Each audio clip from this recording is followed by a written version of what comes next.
bagaimana sih caranya supaya kita bisa memposisikan diri dengan benar di setiap tahapan, di setiap tantangan yang kadang-kadang juga kita nggak tahu kapan tantangan itu datang. Kadang-kadang kayaknya baik-baik aja, terus tiba-tiba ada kerikilnya gitu ya. Nah, untuk menghadapi tantangan sebagai orang tua dengan anak-anak remajanya, itu bukan hal yang tidak mungkin. Karena keterampilan kita untuk melakukan itu adalah sesuatu yang bisa dilatih.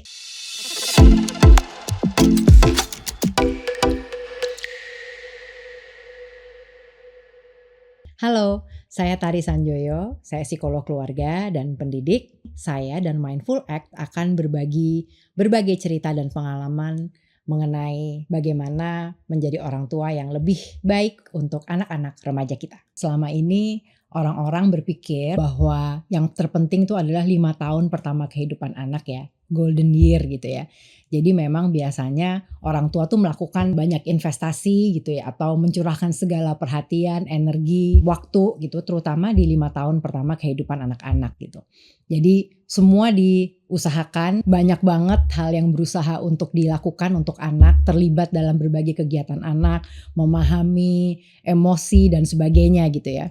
Kemudian setelah itu masuk nih ke usia pendidikan formal, masuk ke SD dengan tantangannya sendiri ya, mulai belajar baca, belajar menulis, belajar berhitung gitu, belajar bersosialisasi, sehingga memang periode dari anak lahir sampai dengan anak masuk ke usia pendidikan formal, let's say umur 8 tahun gitu ya, itu tuh orang tua tuh udah mencurahkan segalanya gitu.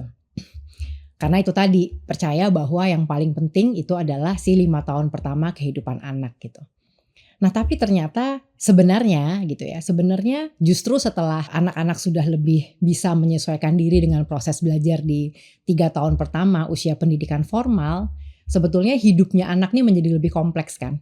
Pembentukan identitas diri, kemudian mulai bisa melihat sebenarnya di mana ya posisi saya di dalam satu komunitas yang lebih besar, kemudian kayak mulai memiliki prinsip-prinsip hidup yang berbeda gitu ya, yang mungkin bertentangan sama orang tuanya sendiri gitu. Lalu mulai melihat bahwa hidupnya tuh nggak cuma di dalam keluarga, tapi juga ada teman, lalu ada lingkungan sekolah. Kemudian melihat bahwa kadang-kadang orang tuanya tuh juga salah gitu ya, punya pendapat yang berbeda. Ada orang dewasa lain yang mulai masuk ke dalam kehidupan anak gitu. Nah, justru di saat seperti ini, di saat anak-anak udah mulai masuk nih ke dalam usia pra remaja, itu sebetulnya bimbingan dari orang tua menjadi jauh lebih penting. Karena memang justru anak mulai masuk ke dalam lingkungan masyarakat yang lebih kompleks gitu. Faktor-faktor yang mempengaruhi kehidupan itu udah semakin banyak gitu. Sementara dia perlu dapat reminder, diingatkan berulang kali bahwa ada nih prinsip-prinsip nilai keluarga gitu ya, cara hidup atau nilai keluarga yang dianggap penting gitu. Yang tentunya kita sebagai orang tua gak mau anak sampai lupa gitu ya. Sesimpel misalnya bahwa kita nih keluarga yang mengutamakan hidup sehat loh. Kita nih keluarga yang percaya bahwa agama tuh menjadi landasan dari semua perilaku kita gitu. Yang tadinya anak-anak nurut ya dengan berbagai prinsip-prinsip hidup itu, tapi setelah kemudian di dalam hidupnya banyak nih faktor-faktor yang mempengaruhi, kadang-kadang kan lupa ya gitu. Dan anak-anak sekarang apalagi ya dengan teknologi yang ada di tangannya, mereka banyak mendapatkan masukan-masukan yang bisa jadi berlawanan dengan yang selama ini mereka ketahui dan mereka pelajari dari orang tuanya gitu. Sehingga justru di masa di mana orang tua tuh sebetulnya energi udah mulai turun nih, udah mulai capek nih harus karena dari anaknya lahir kan, dari anaknya lahir mereka mencurahkan segalanya.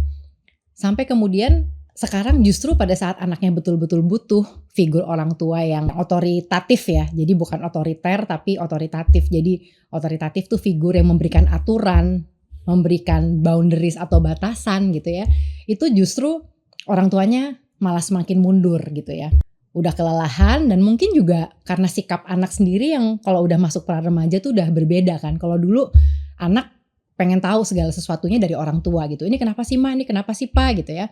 Tapi sekarang anak tuh bahkan kadang-kadang apa yang disampaikan oleh orang tua itu dia tentang gitu. Dan kemudian karena udah masuk pra remaja juga di mana ada faktor hormonal juga gitu ya. Mood swing semakin bertambah.